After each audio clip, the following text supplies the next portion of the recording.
तो खबरों के सिलसिले को आगे बढ़ाते हैं और अब बात करेंगे कि प्रधानमंत्री नरेंद्र मोदी में आखिर क्यों आखिरी वक्त पे आके लोकसभा सीटों में 850 की बढ़ोतरी की, तो वहीं 33% महिला आरक्षण का प्रस्ताव भी रखा है। जी हाँ, केंद्र सरकार ने देश की संसदीय व्यवस्था में बड़ा बदलाव की दिशा में कदम उठाते हुए 3 अहम विधायकों के मौजूदा और मौजूदा सांसदों को भेजा है। इस प्रस्ताव में सबसे बड़ा बदलाव लोकसभा की सीटों को मौजूदा 540 जो 540 से ऊपर है से बढ़ाकर अधिकतम 850 करने और लोकसभा व राज्य विधानसभाओं में महिलाओं के लिए 33% आरक्षण लागू करने का निर्देश दिया है।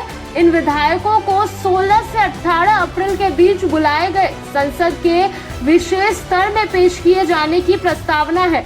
इस पूरे मामले में पार्लियामेंट ऑफ इंडिया की भूमिका अहम होगी, जहां इन ऐतिहासिक प्रस्तावों पर चर्चा और संभावित पारित होने की प्रक्रिया शुरू होगी। सरकार का दावा है कि इन बदलावों से प्रतिनिधित्व अधिक व्यापक और समावेशी बनेगी, लेकिन विपक्ष और कई विशेषज्ञों ने इस पर सवाल भी उठाए हैं।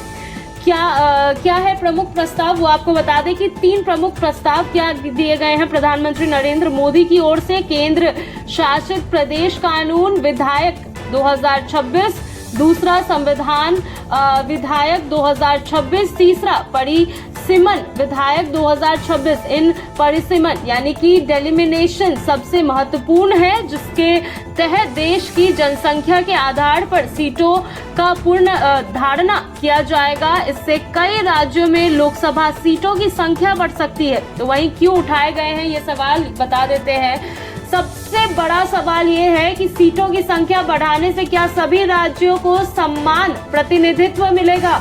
दक्षिण भारत के कुछ राज्यों में आशंका है कि जनसंख्या के आधार पर परिसरण होने से उत्तर भारत के राज्यों को अधिक सीटें मिल सकती हैं, जिससे राजनीतिक संतुलन बदल सकता है। वहीं महिला आरक्षण के प्रस्ताव का स्वागत तो हो रहा है, लेकिन इसके लागू होने की समय सीमा और प्रक्रिया को लेकर भी सवाल उठ रहे हैं। कुछ विशेषज्ञों का मानना है कि बिना स्पष्ट रोड मैप के यह केवल एक राजनीतिक घोषणा बनकर रह सकता है। तो वहीं महिला आरक्षण का महत्व क्या है ये जान ले।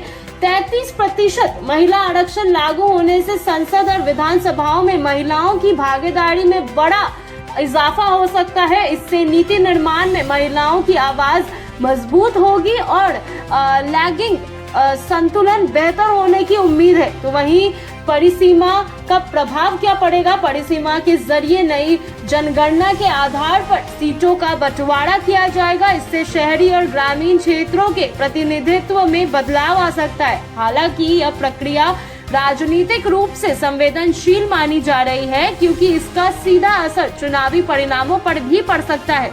तो वहीं राजनीतिक और संवैधानिक असर क्या होगा इस पे ये जान ले आप कि यह प्रस्ताव न केवल राजनीतिक बल्कि संवैधानिक दृष्टि से भी बेहद महत्वपूर्ण है। यदि यह विधायक पारित होता है तो यह भारत की संसदीय प्रणाली में सबसे बड़े बदलावों में से एक होगा। इससे भविष्य की राजनीति, चुनावी रणनीतियां और सत्ता संतुलन पूरी तरह बदल सकता है। कुल मिलाकर लोकसभा सीटों में बढ़ोतरी और महिला आरक्षण का यह प्रस्ताव देश के लोकतांत्रिक ढांचे को नई दिशा देने की सक्षमता रखता है, लेकिन इसके साथ जुड़े सवाल और चुनौतियों यह तय करेगी कि यह बदलाव कितना प्रभावित और संतुलित साबित होगा।